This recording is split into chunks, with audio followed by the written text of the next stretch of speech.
Good afternoon, Mr. Speaker. Thank you for allowing me to contribute to Budget 2025 debate.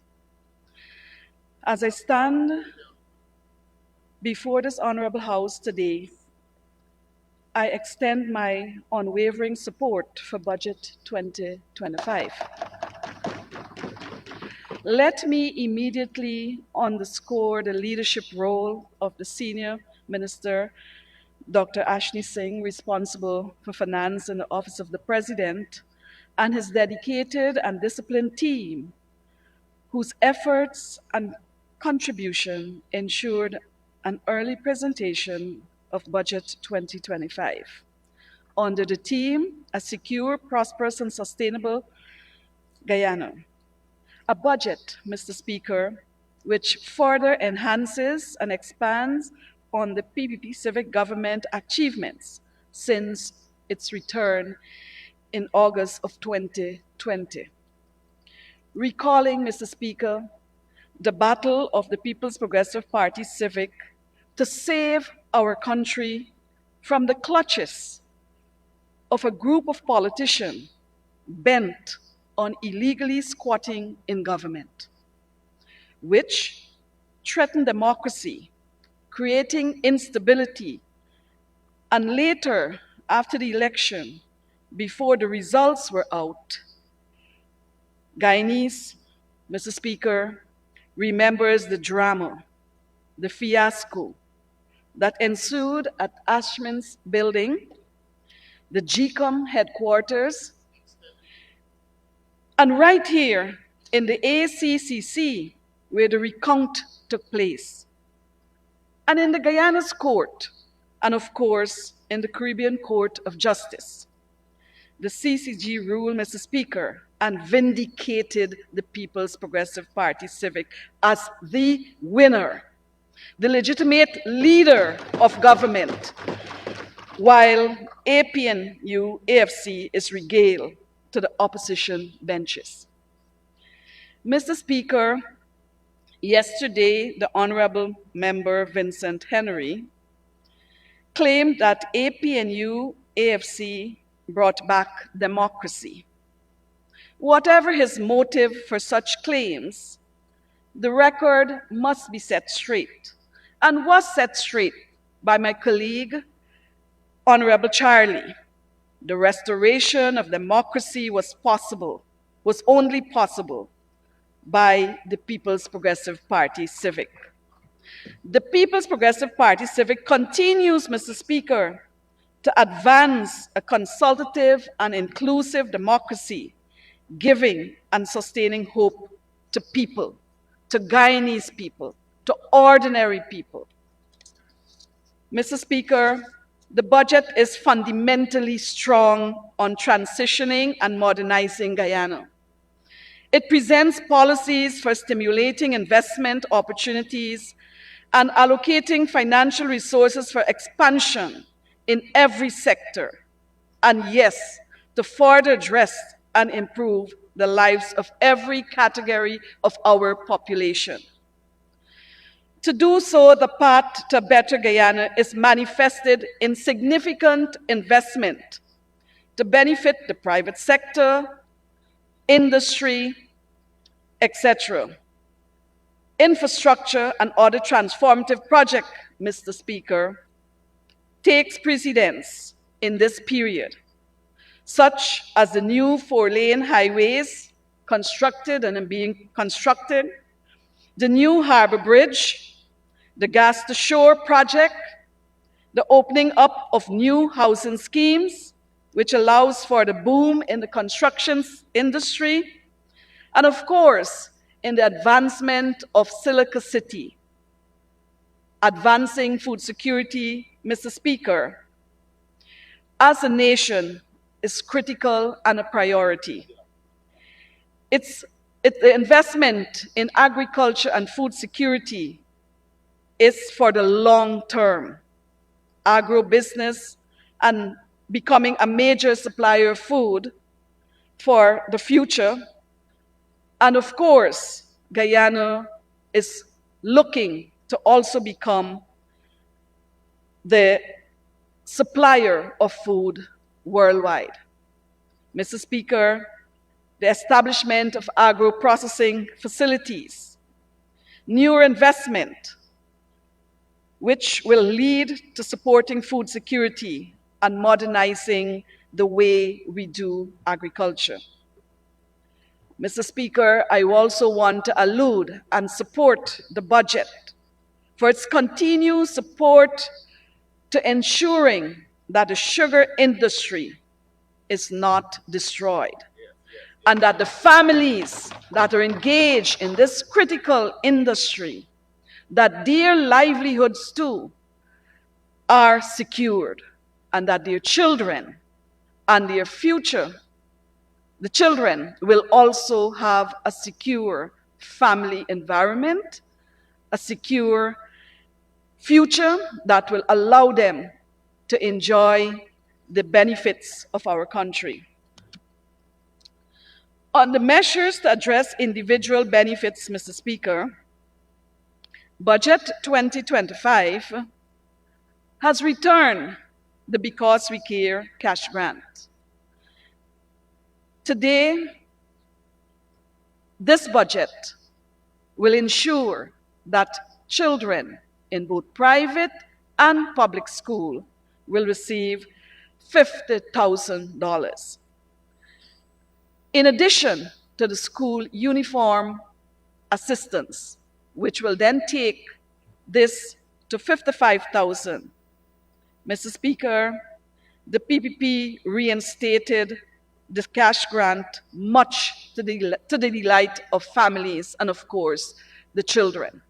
There are stories of children feeling very joyous when their parents receive on their behalf this cash grant, wanting to even feel the dollars, because for them it means that any limitation the family would have had with respect to sending them to school, the assistance was very critical. The budget also allows for increase in social assistance, increase in pension, the disability grant, and of course, the more recent grant for any Guyanese 18 years and over. Mr. Speaker, only under the People's Progressive Party government, the love for people will be this profound. Guyana's children will face a sustainable and bright future as the People's Progressive Party civic government continues to invest in their future. From the cradle into their future. Mr. Speaker, many stories and many opinions on how this will happen has already been told in this House, and I want to add to it. We have to see the investment in our children starting from the unborn child. Pregnant mothers, Mr. Speaker, today has support in the health system. They have support in the construction of maternity waiting rooms. They will have support for the child when the child is birthed. A grant, Mr. Speaker, will then be provided annually, a school grant, to children who are registered in the schools. They will receive free textbook, free tuition at the school, both primary and secondary, and of course, the most recent measure announced by our government to eradicate fees at university, and so too fees at skill and technical training institutions. This demonstrates the priority the People's Progressive Party civic places on the human capital of our country. APNU, AFC, Mr. Speaker, wasted the opportunity for developing Guyana's human resources in the term when they spent 30 years in office and the most recent opportunity they received when they served between 2015 and 2020. Youth development. Mr. Speaker, every budget, there arise the issue of who dismissed the CSOs. Mr. Speaker, the CSO program is a novel program which allows young Amerindians between the ages of 18 to 35 to have a second chance in their community, contributing to community development in a responsible manner.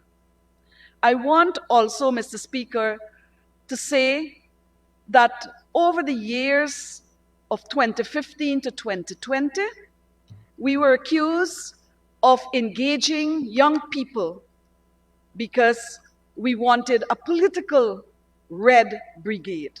Mr. Speaker, this is a sorry state of thinking by the opposition, because the young persons or the young individuals who are part and parcel of the CSO program are nominated, selected by the village council. The Ministry of Amerindian Affairs has no role in selecting the young people who are participating in this program. Mr. Speaker, the budget supports job creation, training, empowerment, and building capacities for young people. In a nutshell, it means government investment in human capital, this time focusing on youth. We have focused on children, on students. Now we are focusing on youth. The APNU AFC, while in office, destroyed the options for young Amerindians.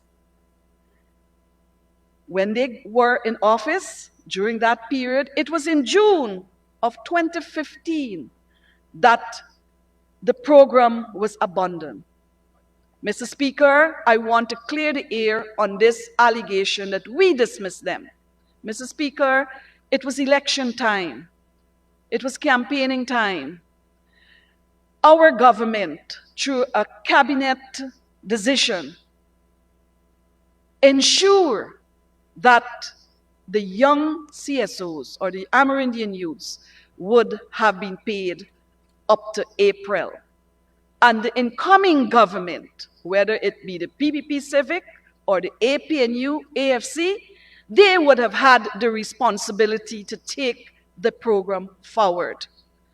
Mr. Speaker, the PPP Civic was not in office in May, neither were we in office in June. Maybe the first part of May, because election was held just shortly after the first week.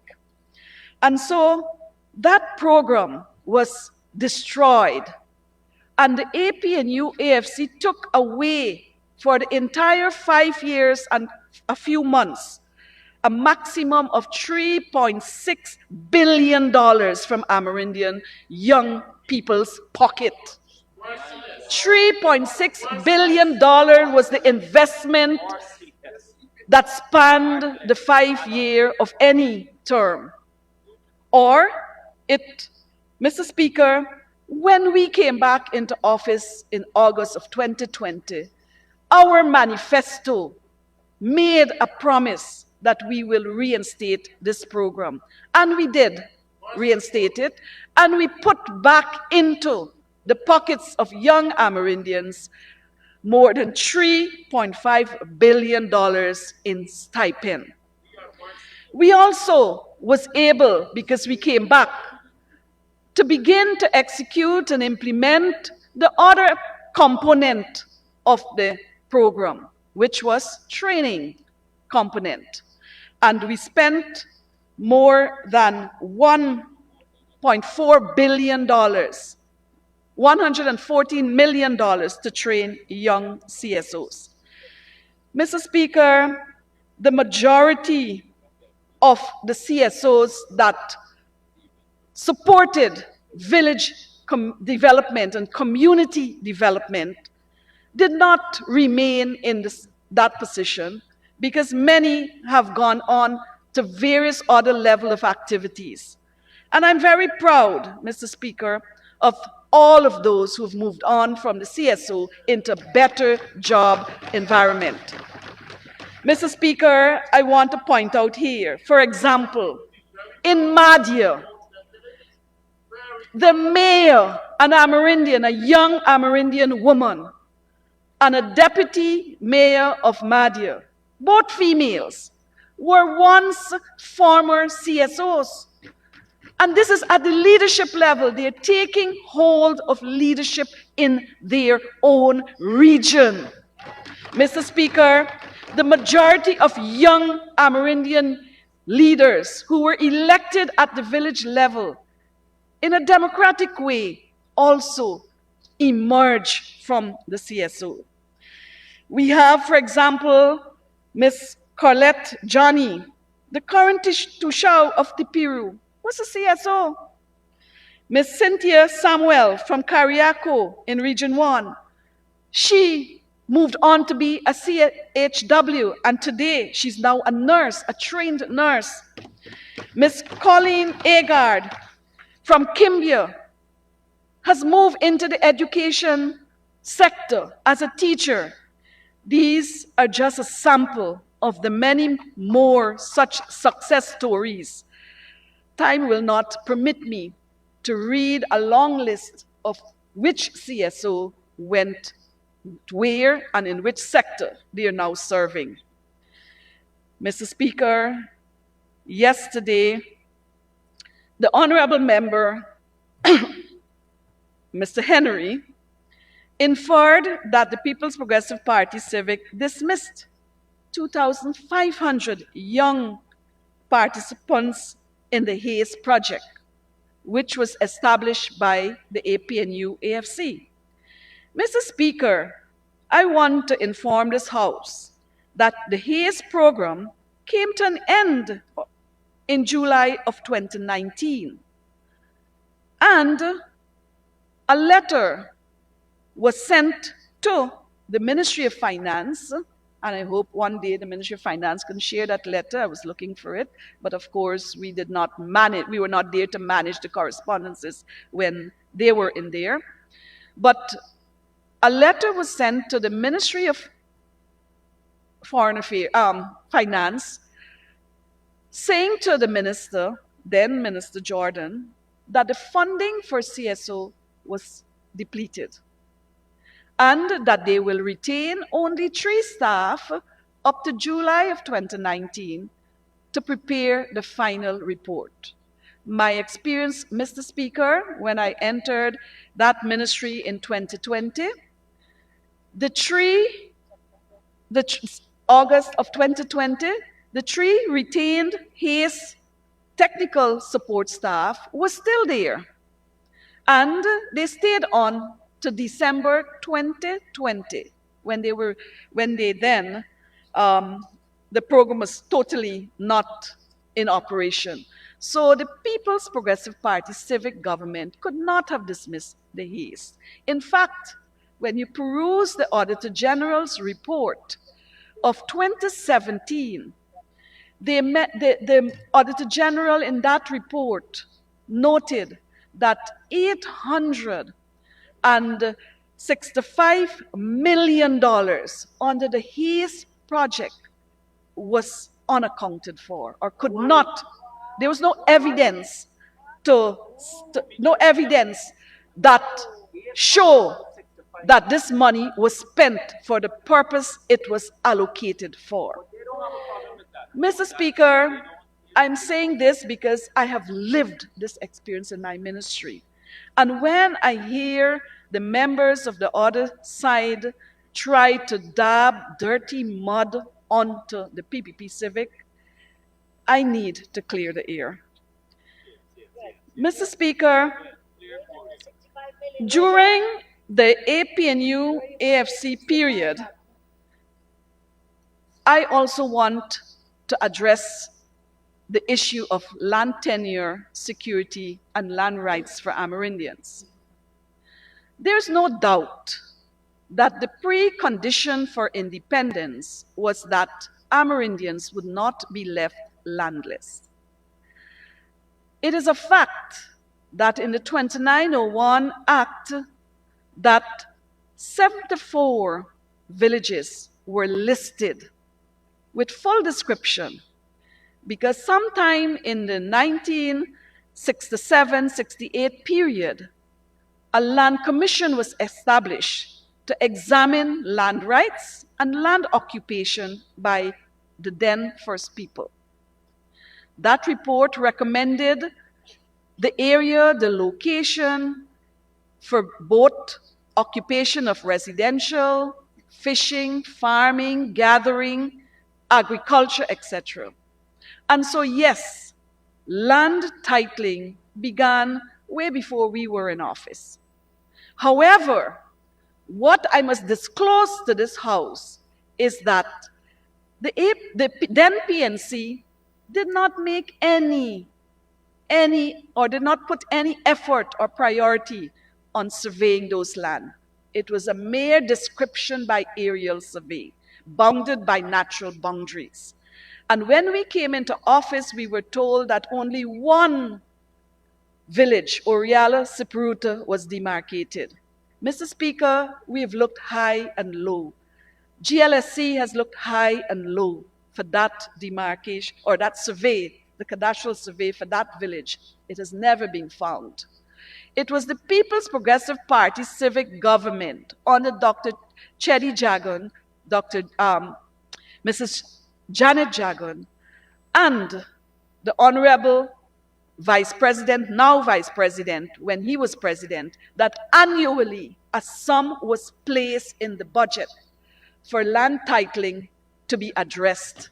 Even though there was no oil money, even though we inherited a bankrupt economy and country, we in the PPP Civic ensure that each year monies were allocated for titling and demarcation. And today, Mr. Speaker, in 2013, the Kingdom of Norway and the government of Guyana and the Honorable Finance Minister, myself, we sat together in this building here and signed on to the project, the Amerindian Land Titling Project, which then accelerate land titling.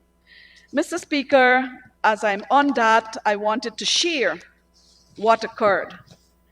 And so I am pleased to announce that from 2013 to 2015, a number of villages were titled and demarcation started.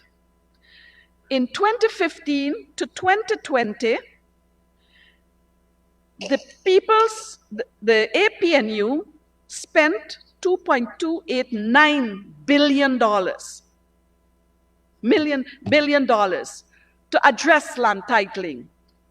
And Mr. Speaker, everyone knows the media reporting on the then Vice President, who concluded that he was unable to title any lands for Amerindian for 3 years. Mr. Speaker, in 2020 to 2024, we spent $4.6. And our record, I will read it. We titled Tasserine and Kangaruma, Mashabo, Kapui, St. Monica, Mainstay, Yupakari, 4 Miles, Parmakatoy, Arau, Hobadiah Extension, Hotakwai Extension, Red Hill Extension, Akwini Extension, Mokamok Extension. We concluded Sawariwao, Karasabai, and every year since we have gone back into office from 2021, 2022, 2023, 2024, at the National Tushaus Council, this government, the People's Progressive Party civic government, hands out land title.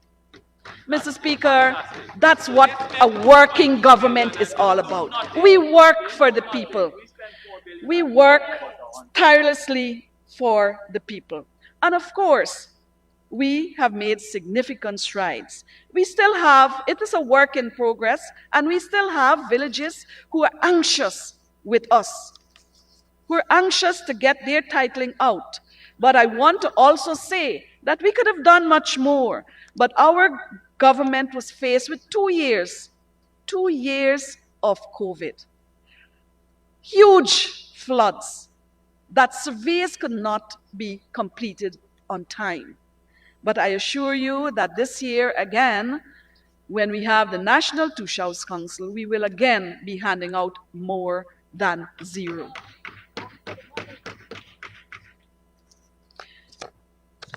Mr. Speaker, I want to turn to some investment in Amerindian community.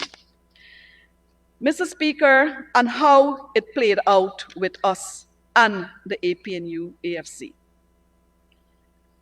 Mr. Speaker, in the period 2015 to 2019, the budget, our capital budget, addressed 523 projects for a total of 9.370,843 million dollars. Mr. Speaker,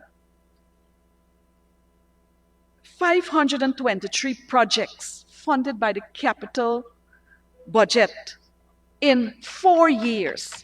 Let's look what happened in APNU AFC period. From 2015 to 2019, we're not counting 2020, that was election year, 218 projects, and they spent $3.4 billion. Presidential grants, Mr. Speaker, project under presidential grants. Our government in 2020 to 2024 did 1,140 projects. The APNU in a similar period did 857 projects. And that's cumulated for 5 years. Mr. Speaker, CSO training. On the APNU, we spent $3.2 billion. I said that before. And for training, we spent $411 million. We trained 1,565 young people under the CSO program. And for those two categories that I've just listed under the APNU, nil, nil, nil, nil. Investment in other projects, we did 681. This is investment funds. We spent $1.7 billion on 681 projects across the hinterland. Under APNU, nil, nil. We also had a $3 billion addressing commitments that came out of the National 𝐁𝐶𝐃𝐆 Council. We did 492 projects, spent $2.5 billion. At the National 𝐁𝐶𝐃𝐆 Council, APNU spent nil to address concerns and commitments, and so they had no cost. Mr. Speaker, in land transportation, under the budget for the period that we're speaking about, 2020 to 2024, the PPP Civic provided 226 vehicles of ATVs, pickup, trucks, and different mode of transportation. We spent $1 billion. On the APNU, 2015 to 2019, they did a mere 33 mode of transportation. Mr. Speaker, water transport. In 4 years, we delivered 269 boat and outboard engine to Amerindian riverine communities and hinterland riverine communities. Under the 5 years with APNU, only 62. Tractor and implements. Over the period, we delivered 204 tractors. On the APNU, 5 tractors. Mr. Speaker, this is a working government, a government that is investing in indigenous people's development. We are not speaking here about lip service. We are not making promises in manifesto that we fail to address.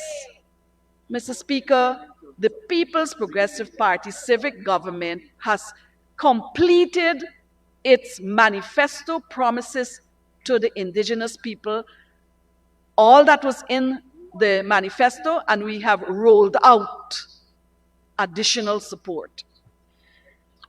Honorable Minister, for you to give us more, you need an extension. Thank you, Mr. Speaker. I'd like to ask that the honourable member be given 5 more minutes to conclude. Thank you, Minister Teixeira. Go ahead. Speaker, I had intention of sharing with this House by reading and delivering what else we've done, naming the project, naming the villages that benefit. But let me take the time to speak a little bit about Budget 2025. On the Budget 2025, the CSO program will benefit from $1.5 billion. Presidential grant, $530 billion. Hinterland Scholarship, $127 million. NTC Conference, $150 million. The hosting of Heritage, $102 million.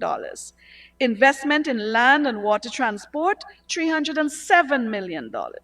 Amerindian land titling, $650 million. Mr. Speaker, I will now turn to what are some of the projects these allocation will address. And I'll go through very quickly because I understand and I know the time is limited.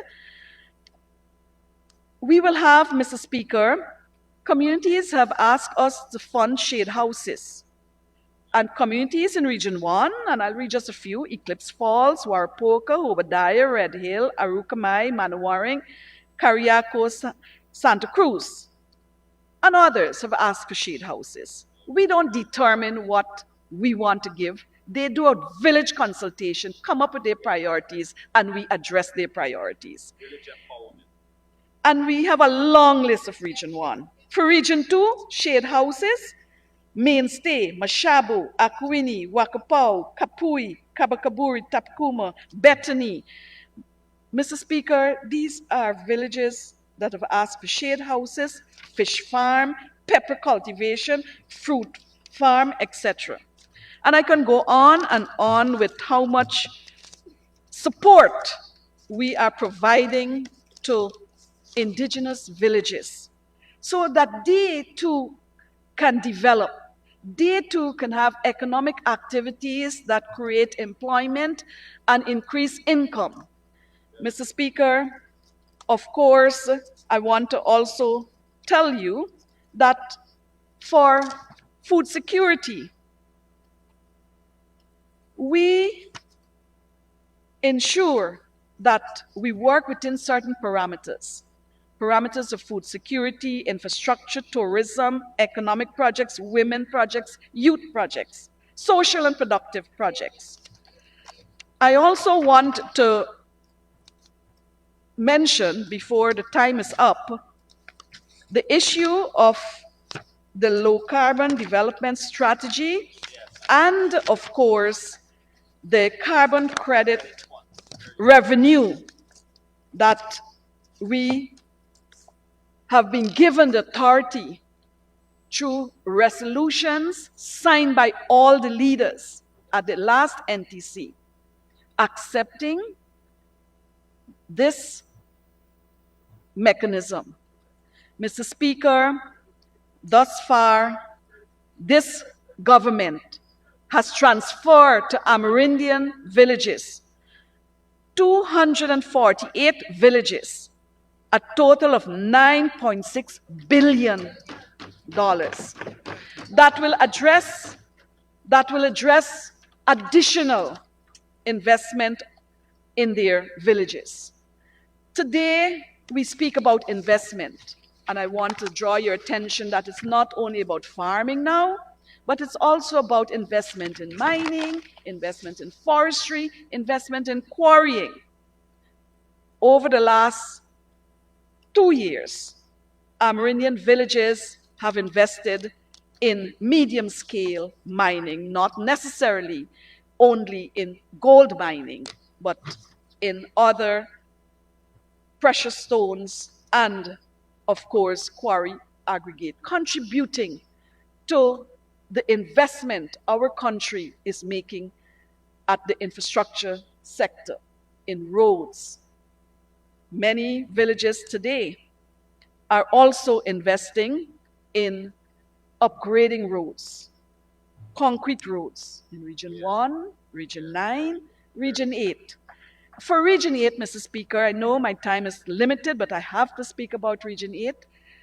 The Ministry of Public Works is doing many roadworks, and they have given the roadworks to communities. We'll have community participation.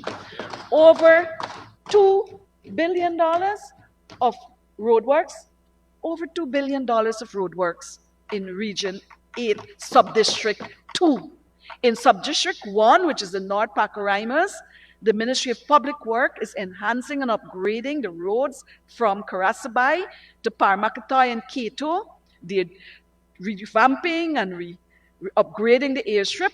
And we have moved from 2020 giving Amerindian villages community participation project for road maintenance from $100 million to now $315 or $16 million in the hands of the people, so that they can benefit not only through the carbon credit, not only through presidential grant investment funds and any other supplemental that we asked for from this honorable house during the budget period or during the year, but also from actively participating in ensuring that their villages, wherever it is benefiting and improving. I thank you, Mr. Speaker. Very much, Honorable Minister. Mr. Speaker, I commend this budget to the House for a smooth passage.